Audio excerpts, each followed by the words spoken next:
shared that. Praise God. That was beautiful. Telling the story of the Passion. You know, this all concludes the day of resurrection, Easter Sunday, just unbelievably only 2 weeks away. Next week is Palm Sunday. 2 weeks will be Easter Sunday. We're going to have 3 services. 8 o'clock and 9:30 services will be identical, pretty much like this, which you just heard. And the 11 o'clock service is our contemporary service. Also, for our regular every Sunday church folks, we do have additional parking secured up at AJ's with a shuttle running starting at 7:30 a.m. today. So we're going to use our parking lot. It'd be great if you're able. If you're not, then please park in your favorite spot here. Hi, that's available. Hint. So the sermon series is called Jesus, the Final Days. And we are zooming in on Holy Week. We've already celebrated Palm Sunday, where they cheered and praised him. They were going to crown him king. They're all ready to go. But then, not long after that, things turn. Right? Curses a fig tree. He cleanses out the temple. He says, no, keep paying taxes to Caesar. And he tells this parable about a vineyard. Who they know is them. And instead of saying, yes, it's time to rebel against our oppressors, the Romans, no. He condemns them. He pronounces judgment on them. So they start scratching their heads. And they're going, what is up with this guy? He's not doing what he's supposed to be doing. Because well, that's it. You know, we're done with him. He's kind of crazy, so we're done. Jesus goes off into seclusion with his disciples. Now we're in his final hours. The final hours of his life on earth. He shares the Lord's Supper with them. And he teaches them to love. Not as you love others like yourself, but to love others as he loves them. And then he goes out in the garden, he prays. Judas comes, betrays him. He's arrested, he's beaten, he's falsely accused, he's led before Pilate, put on this kind of a mock trial. And here we are today. Jesus, in our gospel reading, is hanging on the cross.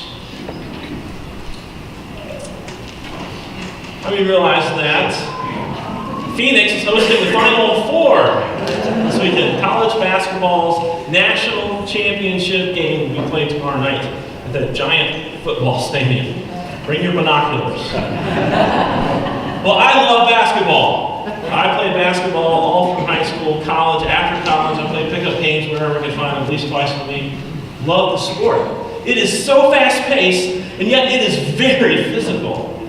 It is a team sport where you got to run set plays and you got to communicate, and yet at the same time, many times, it is mano a mano. Boy, I'm going to back you down and I'm going to score on you. I know you're not going to block that stuff. It's just a great, great sport. I love pumping up the team, say, come on, you can do it, you got it. Right? And I love the gamemanship, getting into the opponent's head, messing with them a little bit. Now, let's say it's tomorrow night, it's a championship game. I'm playing for Gonzaga. We're down by 1 point. Listen, we're down by 1 point. There's no time left. I got 2 free throws. Coach calls the timeout. I'm in the huddle with my team. I got to go shoot 2 free throws to tie and win the game. What are you going to say to me? You got it. You got it, baby. That's right. You're going to say, you got this. Right? You shot and made 10,000 free throws, and you're like, go out there and just make 2 more. You've done this. You've prepared for this. You've practiced this. Trust yourself. Come on. You got this. And so I walk out on the court, 70,000 screaming fans, millions more watching on television. I got my Gonzaga Bulldogs jersey on. Right? I'm walking out there going, I got this. I got this. This is where the Jewish leaders are today. They're thinking in their heads, we got this. Finally, we got this guy. The text is, the 2 other men, both criminals, were also led out with him to be executed. When they came to the place called the Skull, there they crucified him. Along with the criminals, one on his right, one on his left. Finally, their plans are coming to an end. A successful conclusion.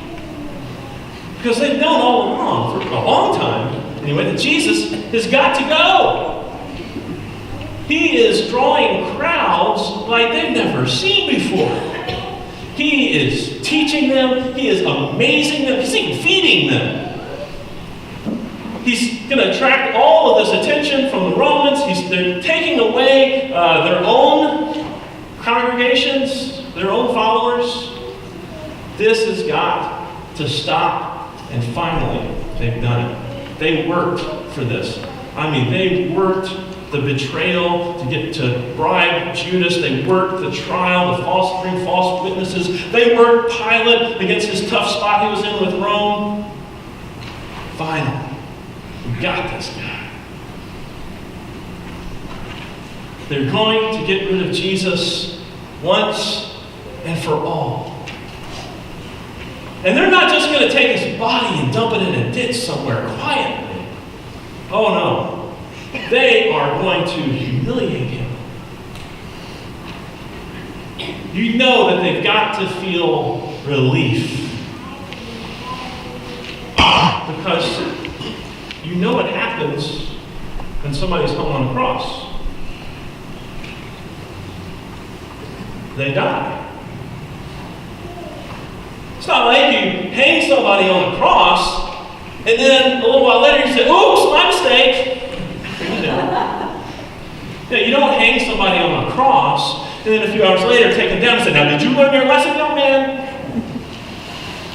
When you hang someone on a cross, you place them there until they are dead.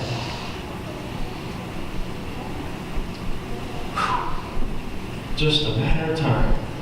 We got this guy. Finally. And again, publicly humiliated. Hanging on a cross on a public street. They have crushed his reputation. All those people that were following him going, they're done with him now. There'll never be any more followers of Jesus. Right? Remember that movement he started? It's over. Done. And then everybody kind of piles on. He saved others. Let him save himself if he is the Christ of God, the chosen one. Hey, if you're the King of the Jews, save yourself. And then there was a written notice above which read, this is the King of the Jews. Everybody's piling on. Now, in basketball, we call this trash talk. This is trash talk. The leaders, the people, even Pilate is getting in on the fun. And he gets a twofer. Right? He gets to mock Jesus, this is the King of the Jews, and he gets to thumb his nose at the Jews. See what happens to the King of the Jews? He's crucified. Now, Jesus' response is what's so outstanding. Father, forgive them, for they do not know what they are doing. Father, forgive them. I want to share with you just 3 quick things that we can learn about Jesus from this one short verse. First thing we know about Jesus is that he had crystal clarity. It's amazing. He was in agony. He was dehydrated. His blood had drained almost to the last drop. He was barely hanging on. And yet, he sees something that nobody else sees. They're all railing at him, mocking him, trash-talking him. And he says, Father, they don't understand. They don't see what's really happening here. What incredible clarity. We also see that Jesus, he has this unbelievable, inexplicable, unconditional grace. These are the first words from the cross. The first syllables that he utters are for the people who are torturing and tormenting him. Father, forgive them. Now, with those first two qualities, you've got a pretty special person, don't you? I mean, this is Mother Teresa on steroids. This is someone very, very special. But you don't have a Savior without the third point. That Jesus was completely, perfectly righteous, which means he had no sin whatsoever. Now you can have a lot of different idols, sports, philosophers, I don't know, gurus. You can try a lot of different paths in this life. And there's a lot of great people out there. But there's only one Savior for the world. It's God's Son, Jesus Christ, who was sinless. He took upon all our sins and was all crucified on the cross, suffering the penalty that all of us deserved. Wow. It doesn't just have crystal clarity. It doesn't just have unconditional grace.